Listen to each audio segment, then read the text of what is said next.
Hi, I'm your host, Jürgen Strauss from Innova.Buzz, and I'm really excited to welcome to the Innova.Buzz podcast today from various parts of the USA because we have an interesting panel discussion coming up. Lisa Jones, Debi Wimberley, Sean Harbinger, Michaela Cox, and Amy Weishaus, who are co-founders of ECHO, which is a collective that's focused on, as the acronym says, empowering conversations of hope and opportunity. So welcome to the Innova.Buzz podcast, Team ECHO. It's a real privilege to have you as my guests today, and this is my first time to do a large group conversation on the Innova.Buzz podcast. Thank you for having us. Glad to be here. Thank you. Yeah. Now, you help people connect and build brighter futures, better futures together by sharing your experiences, your passion, and expertise, and making a difference through things like self-exploration, advocacy, ownership, joy, and play, which is I'm glad that that's part of the deal.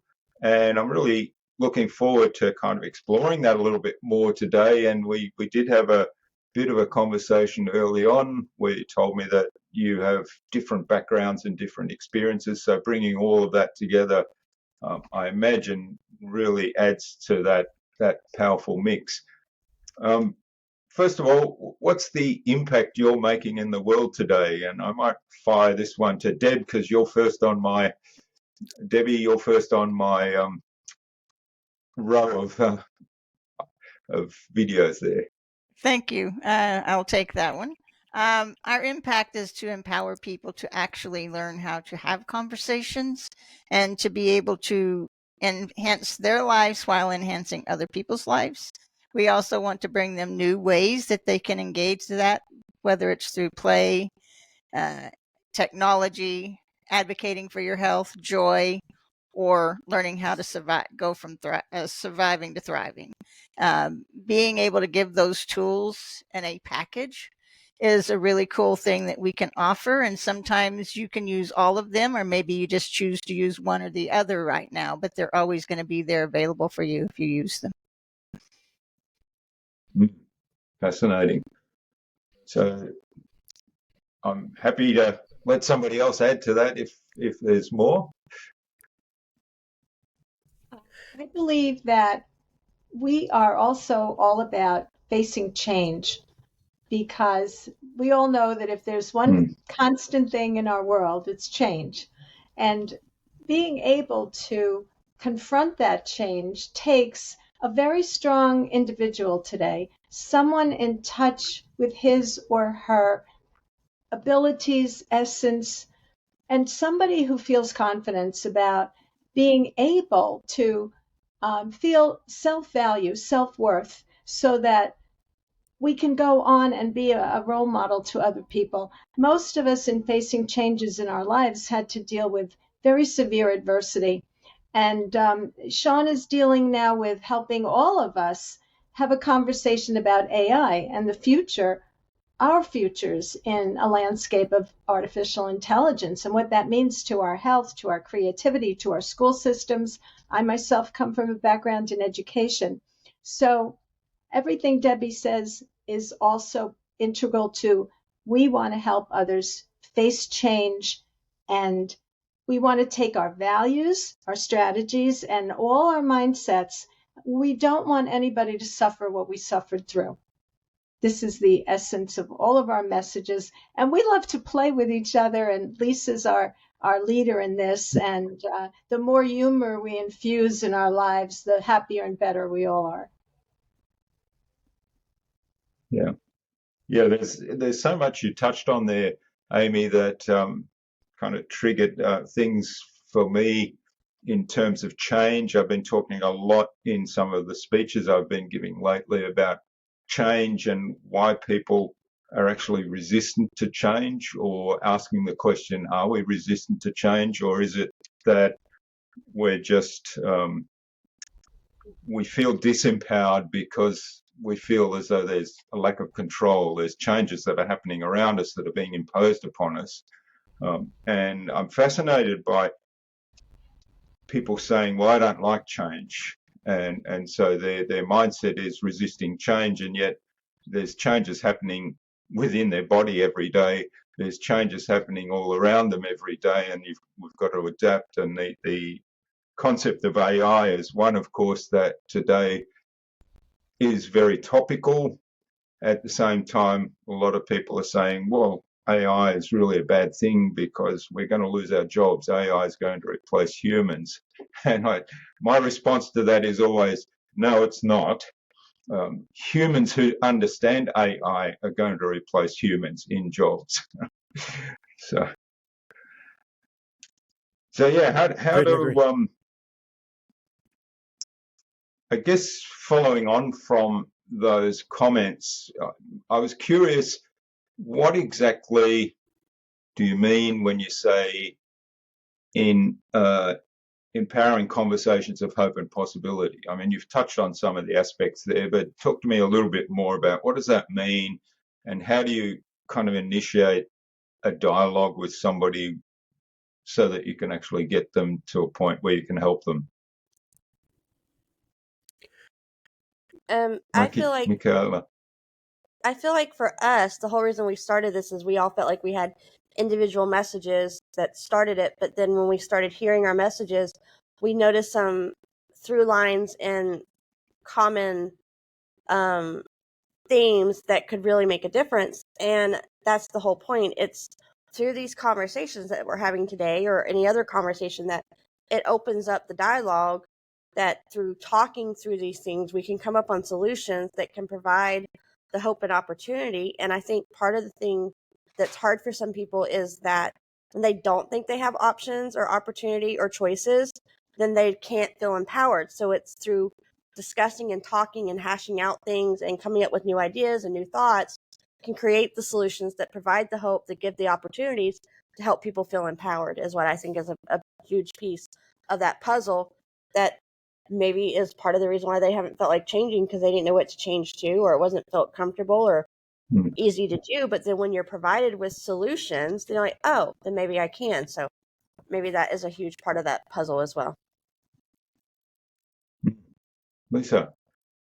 And I think in addition to what Michaela's saying, it's about having everyone feel more confident in making their voices heard. And if you think about, like, if you take an example with what I do with play, is I always try to get someone to go back to when they were playing. Last time you remember playing, maybe it was yesterday as an adult, but a lot of adults don't play. Mainly we play when we're kids, right? But if you think about trying to negotiate with a kid, have you ever had a negotiation with a 5-year-old? They are the best negotiators. So that's when really they have so much confidence and they will negotiate until they get what they want. And that's what we need to kind of take. We need to go back and revisit our childhood and take those things and kind of come forth, be more confident, and empowering those conversations of hope and opportunity. There's so much opportunity that people really need to take advantage of here. Yeah, you both touched on a couple of things there that I think are worth exploring some more. The idea of choice, and often I hear people say, and I've said this myself sometimes, I don't have a choice. This is what I have to do. I don't have a choice.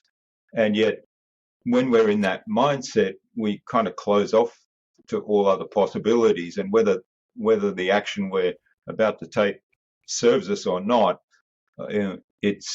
it's closing off possibilities. Even if it does serve us, there might be a better way to go about it, or there might be other choices that serve us even better. How do you have conversations with people that kind of change that mindset or open up people's minds as, okay, maybe I do have a choice?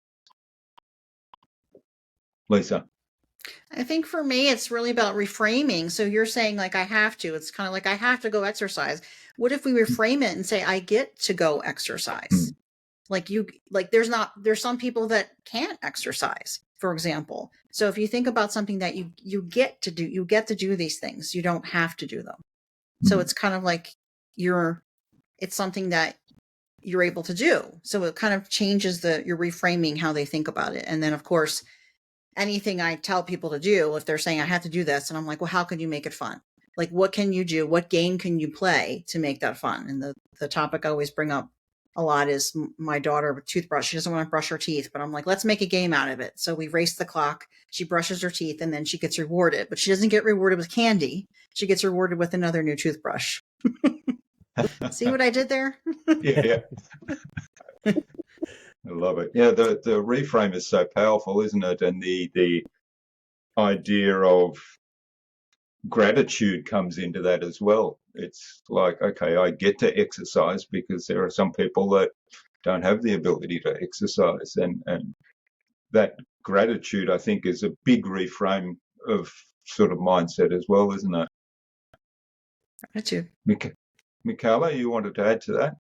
Yes, I do. I absolutely believe that mindset is key to any of this, of empowerment or finding the opportunities or finding the hope through gratitude and other things.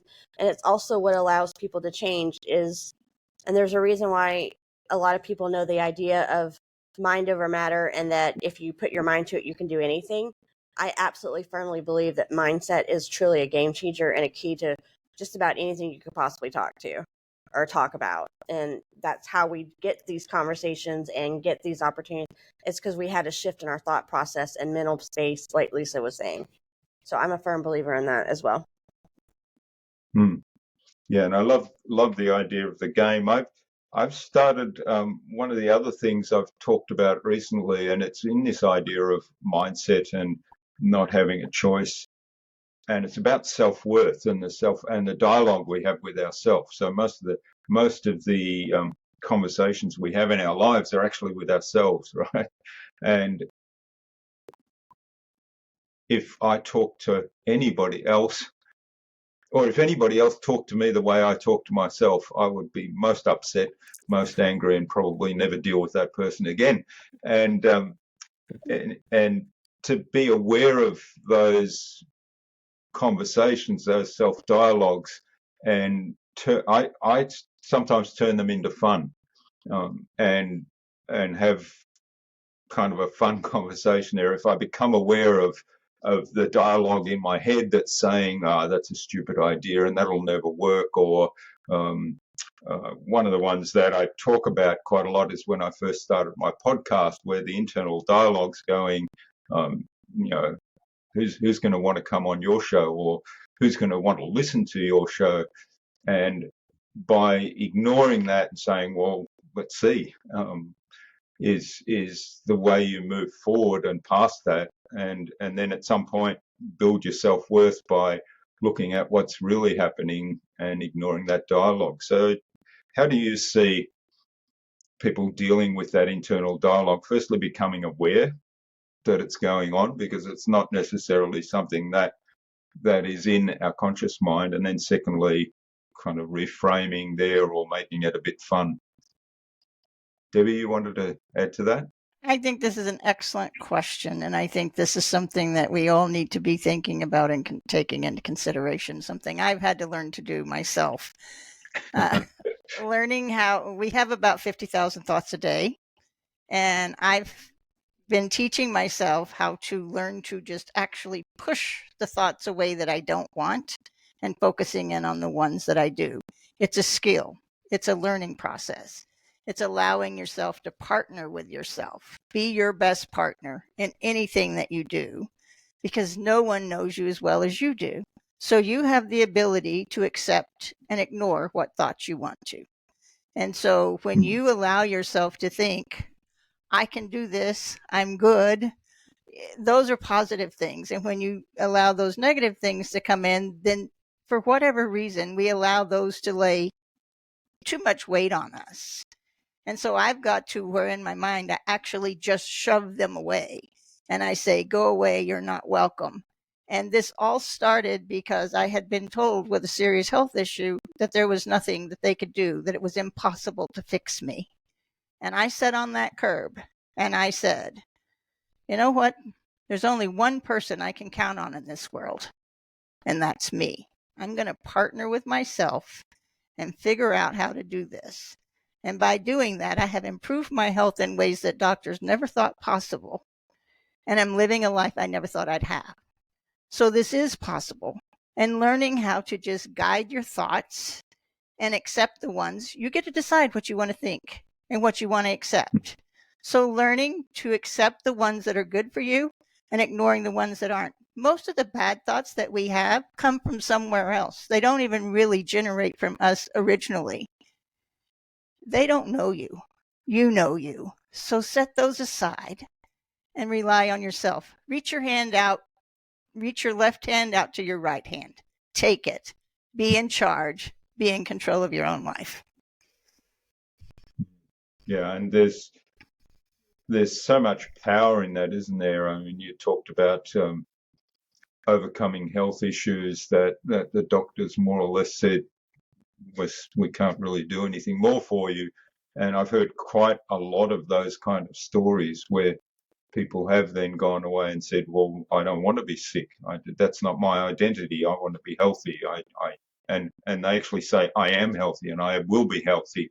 And they project that future thing.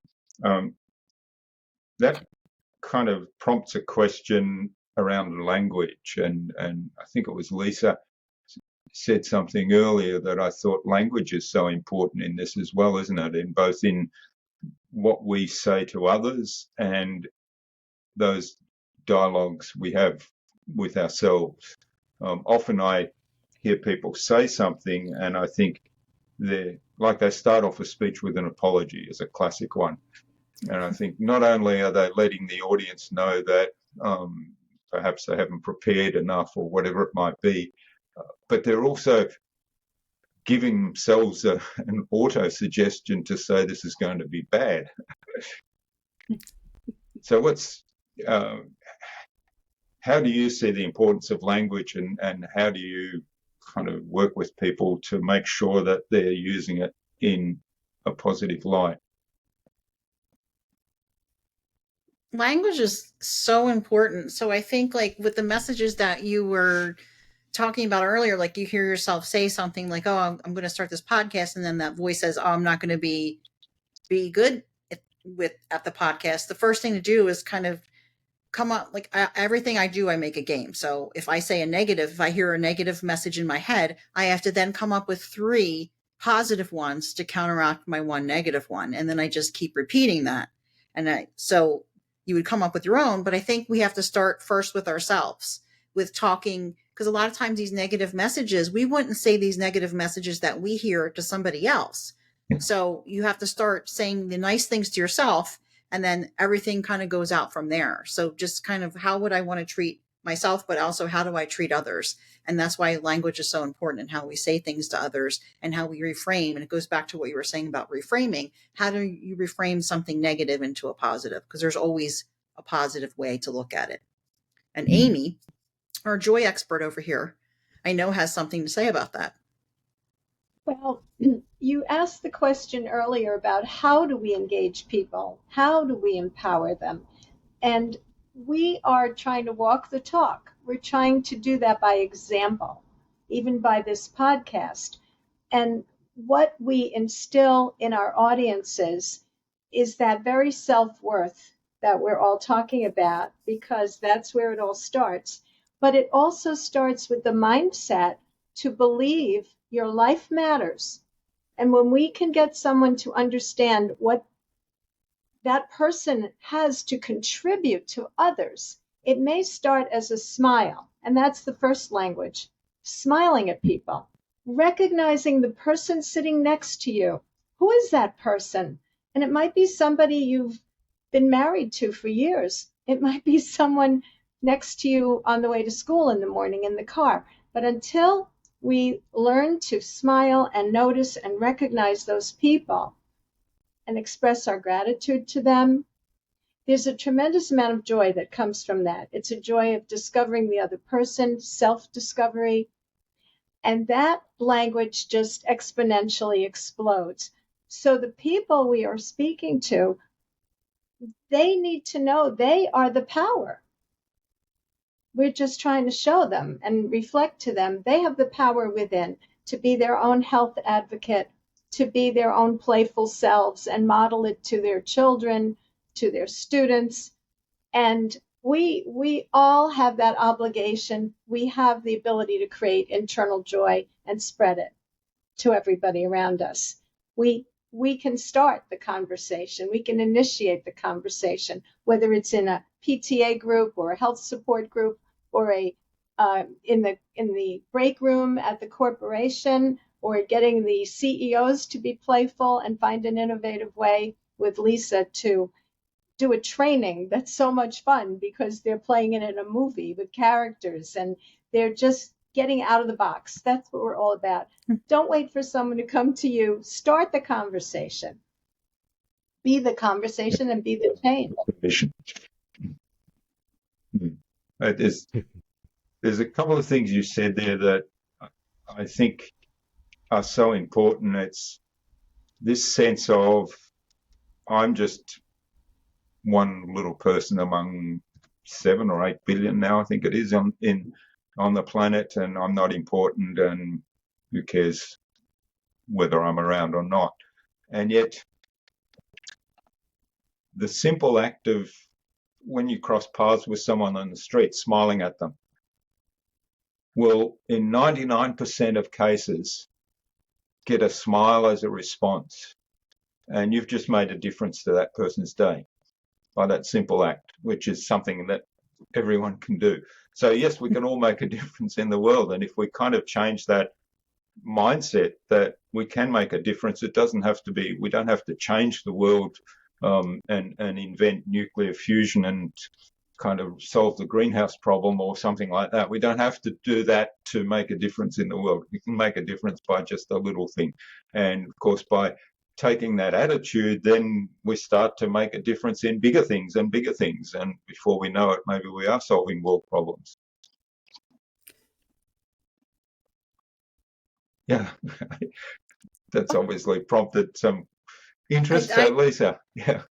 As soon as you said that, I got all excited because I was thinking about what I've been doing recently, which is one of my new initiatives, is when I call people, it doesn't matter, like if it's to make an appointment for like a doctor's appointment or any type of call, the first thing that the person will say was, hello, like this is where you're calling. And normally you just ask them what you want, right? Like, I'd like to make an appointment. What I've been doing now is I'll say, how are you today? How is your day going? And it's interesting because they're taken aback and there's like a long pause. And some people are like, I wasn't expecting you to ask me that. Like they're so used to just doing like, making these appointments all day long. And it's nice that you asked them how they were doing. So I think like just showing kindness, that goes back to what I think Amy was saying earlier, like that person sitting next to you, that person across the phone, I think makes all the difference and changes their outlook. And then maybe the next person that calls them, hopefully they're just as nice, but you never know. It's like showing up, being nice in someone's day. Absolutely. Yeah, I think the idea of showing kindness, and it's prompted a question that I might direct at Sean in a moment. But often, particularly if I'm calling a help center and I need help, or if I'm calling a customer service center because I've got an issue with their product, then the person who's answering the phone is dealing with unhappy people all the time, unhappy with the product, unhappy with the service, looking for an outcome that perhaps is beyond what the company is prepared to give or what they're empowered to actually authorize. And so they're very negative. Any phone call they answer, they're immediately very negative. And if I go into that, and I always am very conscious of this, because often when I'm making those phone calls, I'm frustrated and I'm angry because I've had a negative experience with something. But I always start off by trying to be friendly with that person, getting their name, saying, how's your day been? I bet you've had lots of really angry calls. I've got an issue, but I'm not angry. I just want your help in solving this. And usually that changes their mindset completely. And it's amazing how sometimes I've had the most amazing experiences with a company that has a very negative reputation, where everybody else is saying, we've just had awful experiences with these people, with this call center.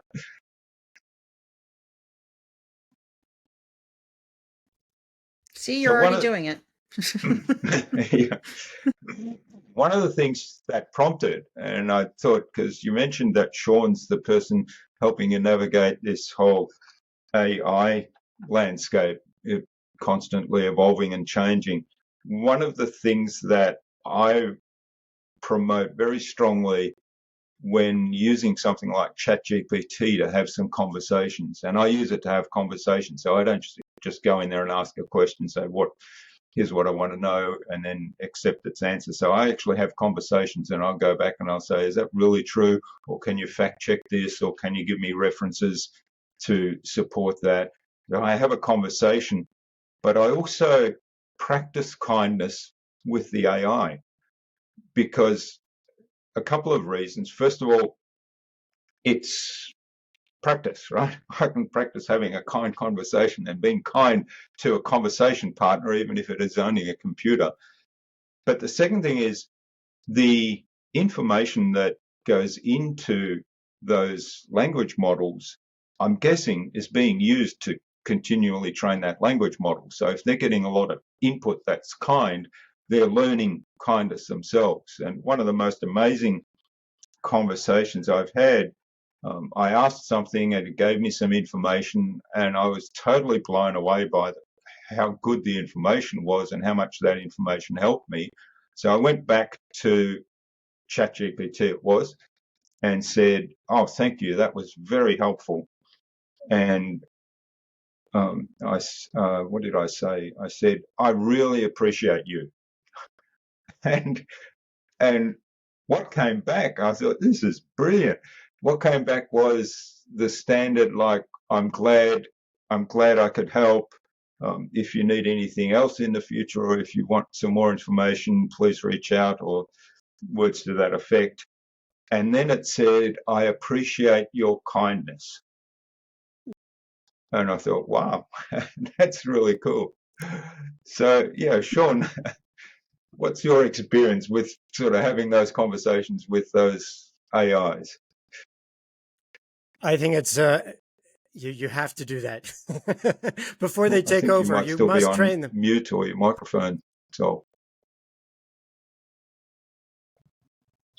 Are you muted, Sean? You can you hear me now? Yeah. You can hear me now. Murphy's Law strikes again. I think you absolutely must talk to them that way before they take over. And this is good advice. And no, I like to practice kind conversations. Something's gone wrong with my system.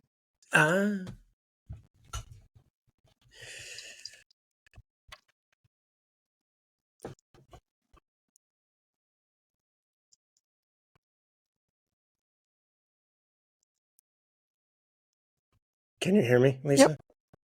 I can hear you just fine, Sean. Okay. Can you still hear me? Yes, we can. Yes. Yes. Okay. What can't I hear? He was afraid I was going to be a troublemaker. I don't know. We if won't let him know going that you are. Other podcasts, but there was something that he touched there we on. go. I can hear again. Okay, Yeah. Sean, you're on. Man, I can relate. I can relate to this. Being kind to the AI is a very good habit. I think it's a lot more difficult to link out of the rude or negative experience than it is to plus a positive experience into some new level of thought. So I've had both experiences. I've been cut off rudely by the AI somehow interpreting my question in a rules skirting content delivery way, and I've been short with it in response to say, no, I'm asking about this, not that. Yeah. And, I want to send that signal along as well. But I absolutely agree that, I call ChatGPT, dude. Hey, dude. I always start off with, hey, thanks a lot, dude. And it started to call me dude back. And I identify as Californian. What can I say? It works for me. I think that's the right way to proceed. And, this next level of GPT awareness is the point where we find out if treating it kindly is going to pay off. Yeah. Yeah. My philosophy is, even if, I have been direct with it. I think there was one instance where it kept coming back with, I was trying to put together an itinerary, a travel itinerary. And I thought I was being very specific, and it kept coming back and putting in this one detour. that I wanted to do. And I thought, no, I don't want to go there. That doesn't interest me. You can cut that out and do that. So it made an adjustment to the itinerary, but then it tacked this thing on at the end. And then I went back and I said, no, drop that and just give me this package. And then it made another change, but it again tacked this other thing on the end. And at that point I said, what is it with this thing? What's your thing with this thing? Please delete that. But I always add please, even when I'm quite direct. I always said please. And my philosophy is, okay, I can be specific and clear.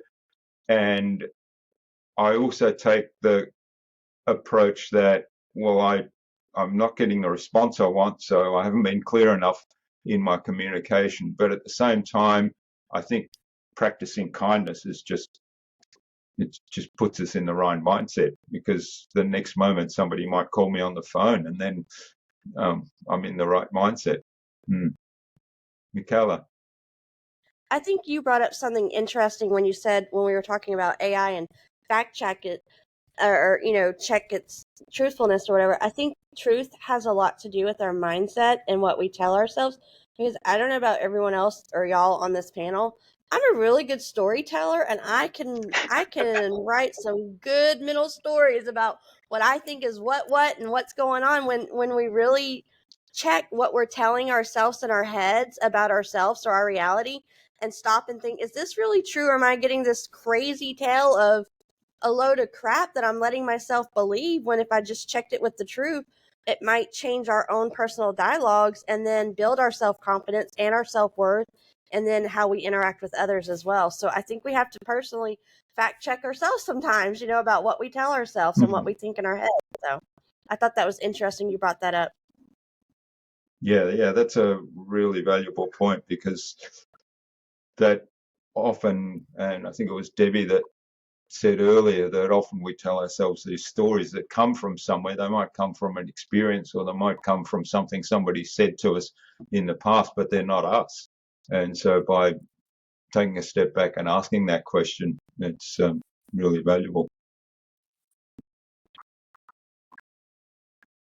Jürgen, you I mentioned think that it's earlier. really important. Oh, go ahead, Amy. No, go ahead, Debbie. I think that it's really important that we learn to live in the moment. When we're having these conversations, in any conversation, and actually allowing ourselves to be there, whether it's with ChatGPT or with a person. So when I'm any conversation that I'm having, I try to put myself in the realm of, who is this person? What's happening with them? Being in the same place with them.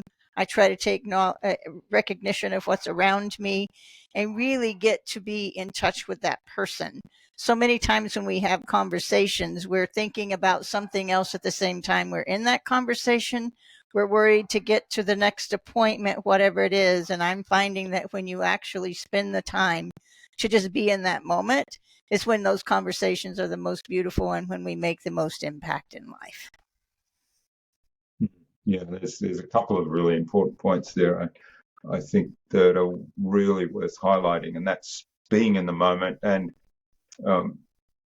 somebody said to me on an episode recently, and it was around public speaking, I guess, that the audience, and in this case it would be the people I'm having a conversation with, have given me a gift, the gift of their time and their attention.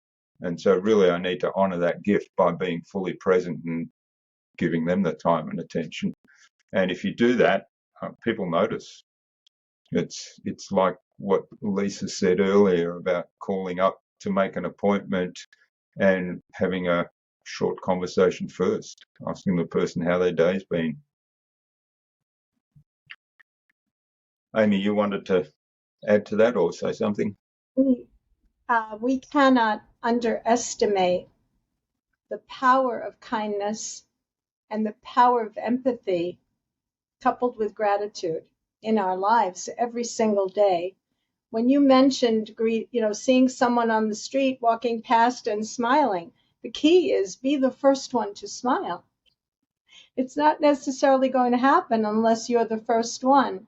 And we underestimate the joy we can unknowingly create. What if your message of kindness lands on somebody who's contemplating suicide that day? What if your message of kindness and the power of your words lands on a young person who silently is in isolation, suffering from bullying? And we don't know that. So there are countless examples where people are being saved by kindness and words that empower them and allow them to start a conversation in choosing those good thoughts, as Debbie said, making that conscious decision to go with the good thoughts because someone has acknowledged them as being worthy. And unfortunately, self-worth doesn't happen that often without acknowledgement from the outside. And that's where we all have the power to create really endless play, endless joy, endless health, endless coping with the challenges of technology, and also thriving in our lives, no matter what the obstacles and no matter what the challenges and tragedies that people have faced. Starts with the power of our words. Yeah, and I'd add to that, one of the things you said there is self-worth often comes from the outside. I think by taking actions like that, even though we don't know that this person has been bullied today and now we've just made their day and they feel empowered again, we don't know that. All we see is we smile at this person, we get a smile back in response. And for me, that lifts my self-worth immediately. It's like, oh, I've brightened that person's day. And I don't necessarily have that thought process consciously, but unconsciously, of course, it's boosted my self-esteem and self-worth. And yeah, so taking the first step, I agree, is really important. Well, this is a fabulous conversation. I'm just aware of the time now, so I thought maybe we could wrap it up. I'll ask in a moment where people can find out more about ECHO and about each of you, but maybe I'll go through each one of you and ask for some closing thoughts. And what I'm interested in also is, what action would you like our listener to take out of our conversation today? So maybe I'll start with you, Amy. I'd like everyone to know what a difference you can make in the simplest little gestures of acknowledgement and kindness, and just reaching out and not being afraid to discover somebody next to you, because the results are going to be amazing. And not only that, but we're going to discover ourselves in the process, our commonalities, our truths, our strengths, our weaknesses, and ways in which we can have compassion to build each other up, and then truly have conversations that are going to make a tremendous difference in the world. Excellent. Sean. What? Well, you should definitely keep your eye on ECHO as a source of diverse opinions about the world and intent to make a positive change. I'm excited by AI. I can't wait to bring more AI conversation to this conversation that we're having about opportunity and spotting these little moments and making the little moments count. I look forward to the days of Jiminy Cricket AI personal assistant that can help those who are stuck or trapped or need a information to get to the next step. That's what I'm all about, is promoting empathy and accelerating people on their course to self-discovery. And I think a lot of valuable information is contained with these four amazing women. So it's been a pleasure to be here. Wonderful. All right, Lisa. Well, my call to action today would be to find one more thing that you can do in your day to be more playful, whether it's calling somebody up to make an appointment and asking them how they're doing, to dancing right before you get on a podcast. Whatever you decide to do, just try to be more playful. Okay, I'll think about that dancing right before I get on the podcast one. Great. Wonderful. Michaela. I think for me, I'm always about knowing that we get one shot at this life, this amazing journey we travel, and choose well and not be defined by your circumstances, but define it for yourself so that you can live your best life from going to just surviving to thriving in all things. And thank you for having us. It's been a delight. Well, thank you. And Debi. My call to action is when you go to bed tonight, I want you to sit there and give yourself gratitude for the things that you did accomplish today. And put away the things that you didn't, because they'll be there tomorrow. Today's what you have. Yeah. Enjoy today. Be proud of everything that you accomplished today, even if it was just to get up and have a cup of coffee. Give yourself gratitude for that, because it is a beautiful thing. It's such a wonderful call to action, because don't we beat ourselves up for the things that don't work out, or the mistakes we make, rather than and forget about all the accomplishments we actually achieved during the day. And some of those might be momentous, and some of those might be little things, but they're still important. All right, now where can people find out more about Echo, and perhaps even reach out to get in touch and find out more and say thanks for today's conversation? Well, you can find us at Echo Together, with the Echo number 2 and then Gather, GETHER, at www.com. Or you can find us at Echo Together on social media. We're on LinkedIn, Instagram, Facebook. So we're trying to make sure we're bringing our voices to everyone that wants to have the chance to have empowering conversations. Excellent. And as always, we'll have all those links in the show notes so people can click straight through and they'll be easy to find.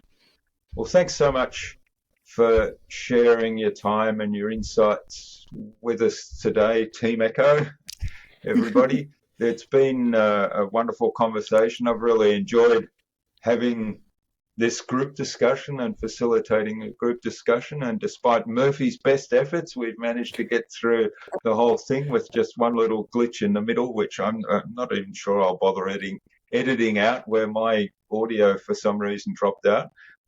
It's been a wonderful conversation. So all the best for the future of for each of you, and of course for Team Echo and the initiative. I think it's a wonderful initiative, and let's stay in touch.